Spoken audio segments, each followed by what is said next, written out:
তরুণ প্রজন্ম যদি একবার গর্জে ওঠে মুসলিমদের, ইনশাআল্লাহ তাআলা তারা সকল বাতিলের ভিত্তি গুঁড়িয়ে দিতে পারে ইনশাআল্লাহ।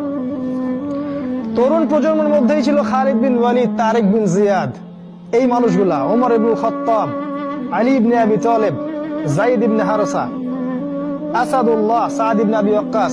এই যে সাহাবায়ে কেরামদের নাম আপনারা জানেন, তরুণ সাহাবী ছিলেন যখন তার ইসলামের পক্ষে দাঁড়িয়েছিলেন। একাই ওমর, সে সারা মক্কাকে পরিবর্তন করে ফেললো। এক হামজার সামনেই 20-30টা মানুষ দাঁড়াতে সাহস পাইত না। একজন তারেক বিন জিয়াদ, তিনি স্পেন জয় করে ফেললেন মাত্র অল্প কিছু সৈন্য নিয়ে। মোহাম্মদ বিন কাসিম আমাদের এই ভারতীয় উপমহাদেশ জয় করলেন। এখন আপনি মুসলিম হয়ে এখানে বসে আছেন। এই তরুণ প্রজন্মই পারে এই বাতিলের শিকড় উপড়ে ফেলতে। এই জন্য মাসিহুদ দাজ্জাল এবং তার অনুসারীরা খুব ভালো করেই জানে যে মুসলিম তরুণ প্রজন্মকে যদি আমরা আটকাতে না পারি, তাহলে আমাদের ভবিষ্যৎ খারাপ আছে।